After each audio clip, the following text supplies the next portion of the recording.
Hello and welcome. My name's Donald Boyd. I'm the Head of Growth here at Azets.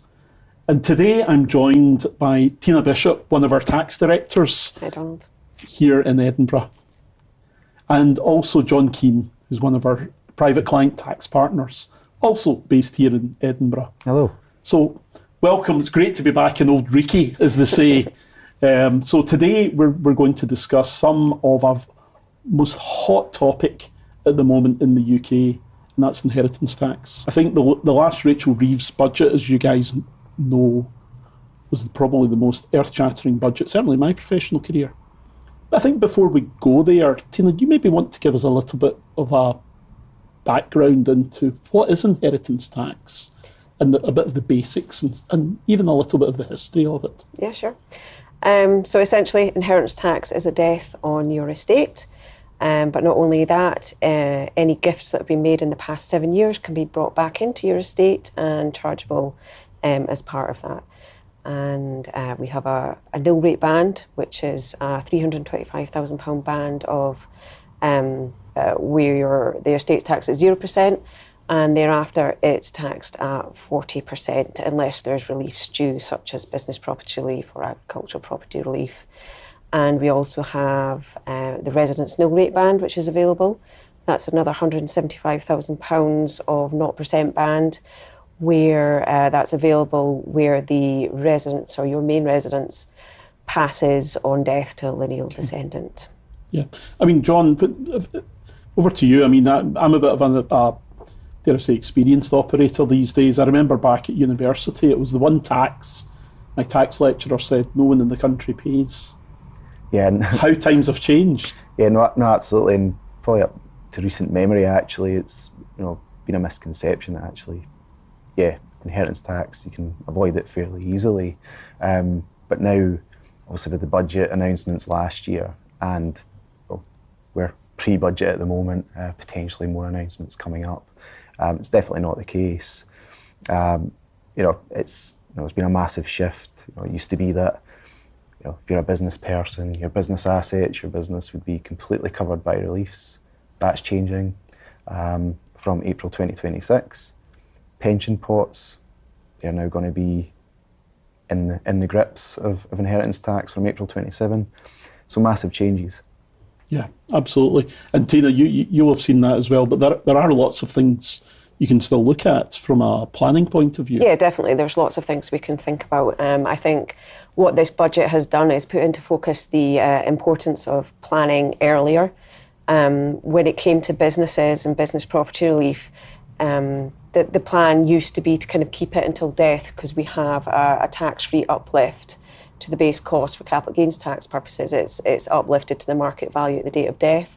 So it made sense if there was no inheritance tax payable to keep those assets until death to get that uplift in the base cost, whereas now we're seeing inheritance tax becoming due on business property, and therefore the planning needs to be done in lifetime, and we need to plan for the charges that are coming and potentially looking at lifetime gifts and what we can gift.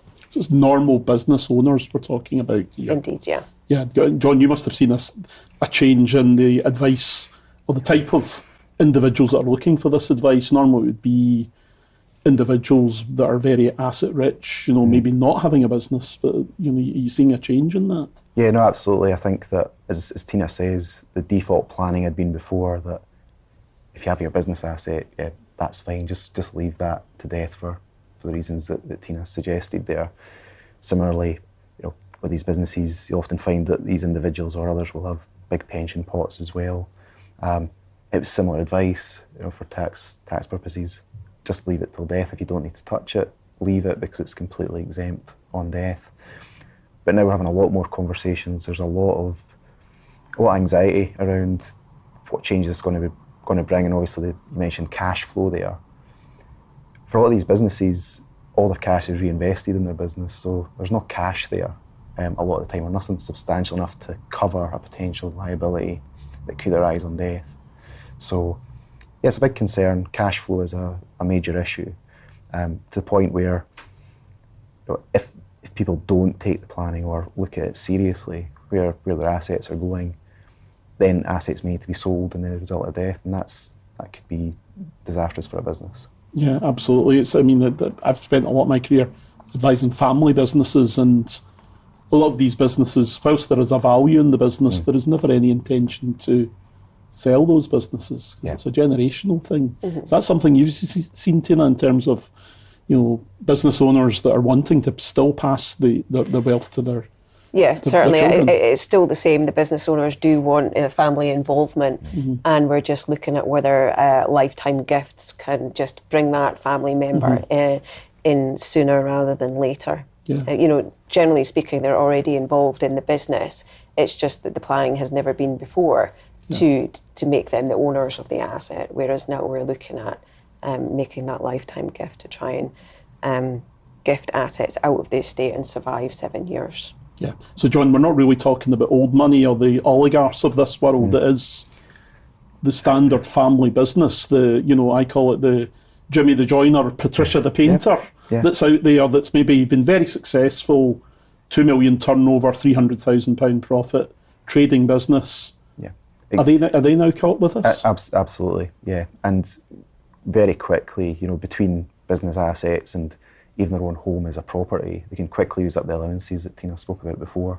So this is going to especially in Edinburgh today, especially in Edinburgh. So it's going to affect pretty much all businesses, I would say. Obviously there is a £1 million allowance currently for BPR, but that can quickly disappear very quickly.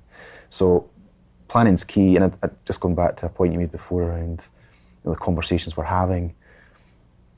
It's one thing making the lifetime gifts, but sometimes the family is not ready to take. Absolutely. It needs to be a maturity through the family, or it actually needs to match the wishes of ultimately the business owners want. Yeah.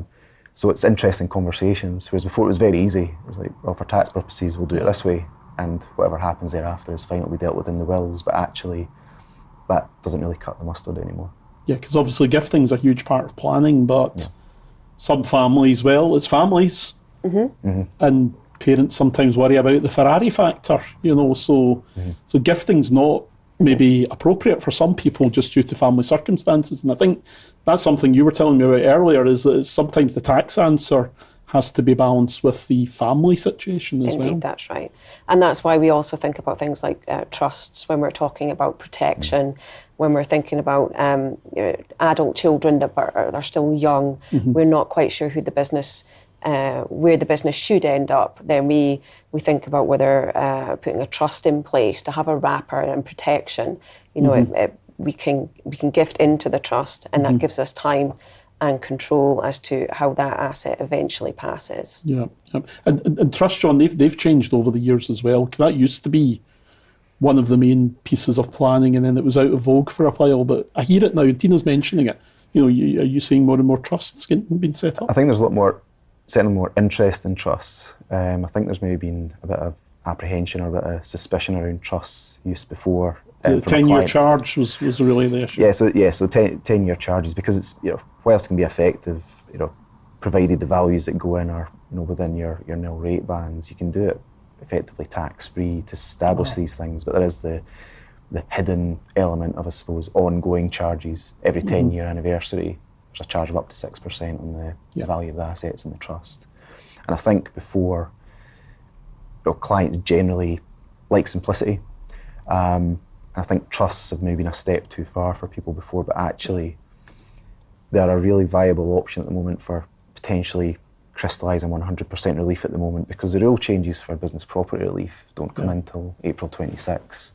Okay. And actually people are maybe taking that punt or bet, if you like, that they'll survive the 7 years. If they establish a trust now, they do effectively get the 100% rate on that gift because there's no upfront tax charge. Yeah. So I think that because of the IHT changes, clients are more open to discussing these things because it can be really effective. Yes, there's admin costs and an added degree of complexity, but as long as you've got the correct advice, right people involved, they can save you quite a bit of tax. So we're having a lot of trust discussions at the moment, and they are a big proponent of what we're putting forward for tax planning advice.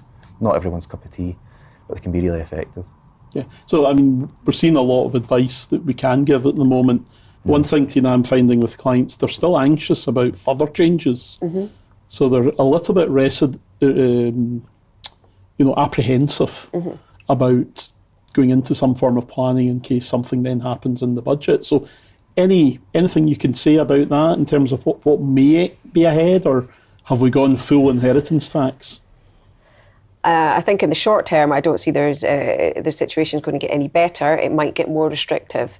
I think people are rightly apprehensive in that if there was a change of government and a long-term view, then yes, there could be governmental changes and there could be wholesale changes to the inheritance tax again.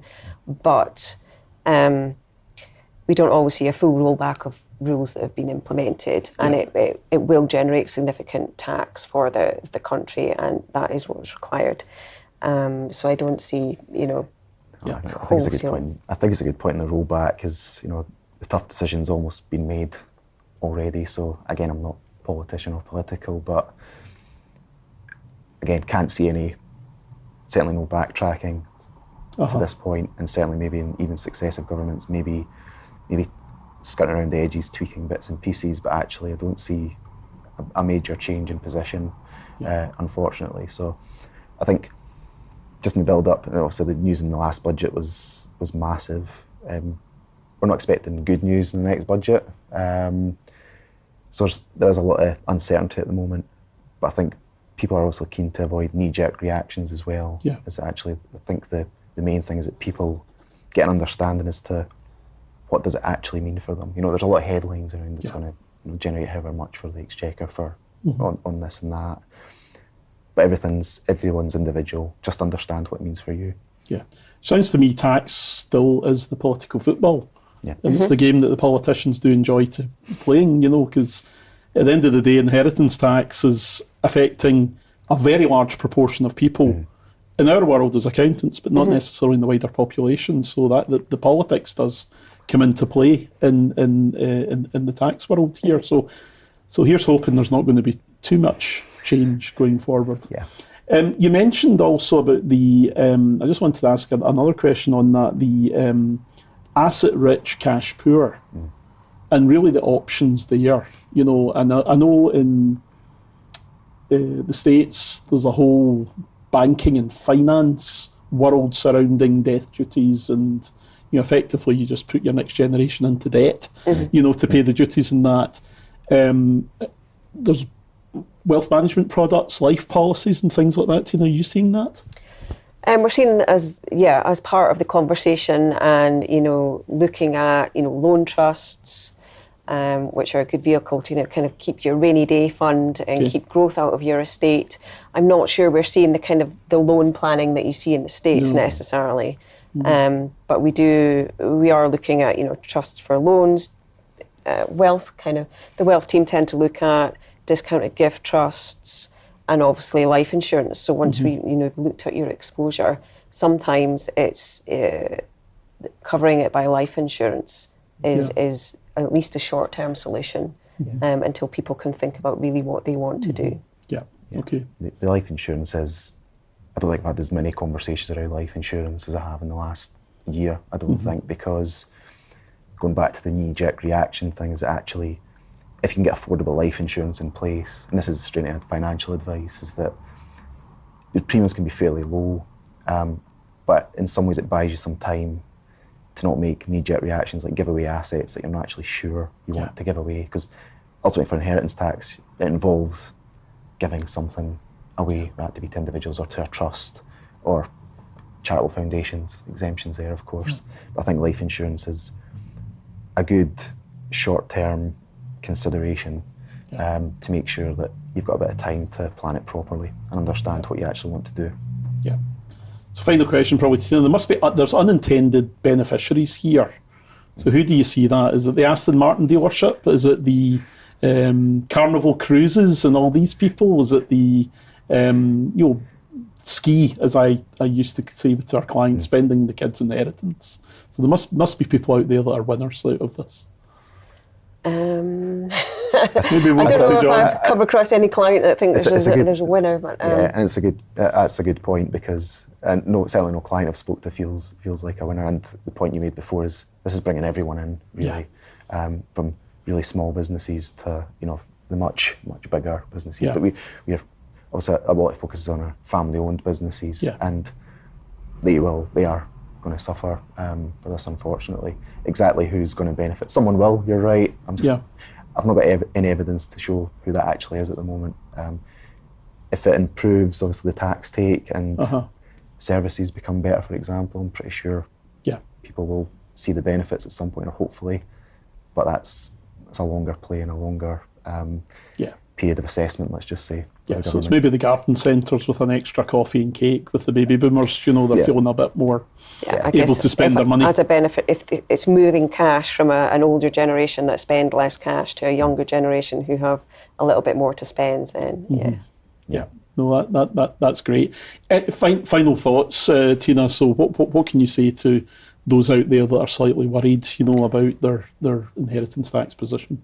I think it's just really important to review what your exposure is and then plan for it and understand what your exposure is, what your options are, what your income needs are going to be in the future, what you might have that's surplus, and what reliefs that are available to you can utilise either on an annual basis or thinking more longer term, and then implement that plan. Yeah, and John, final word from you. What one thing you would say to one of our clients or prospective clients out there? Just start planning. I don't think it matters what sort of stage you're at, whether you're start-up, midlife of a business, or approaching retirement. The sooner you start having these conversations and, as Tina says, looking at what is your exposure just now, what do you want to ultimately do, all being well, come retirement, what do you want to do in your business, what do you expect for your family, what do you want to pass on? Really have a good think about that, and you won't miss out on your reliefs. You can future-proof, make yourself a bit more resilient to change, which is inevitable. So, plan. Thank you, John. Thank you, Tina. Thank you. Just again, another exhibition of the expertise here we have at Azets, particularly in these challenging times for capital taxes and the like. There is a black hole out there in the finances, and it is being plugged largely by capital taxes so far. What's coming up next month's budget, who knows? But we will wait and see. But one thing's for sure, the Azets advisors here will be right on hand to react and anything that's thrown at us. So my name's Donald Boyd. Thank you very much for taking the time today to watch this video. So thank you.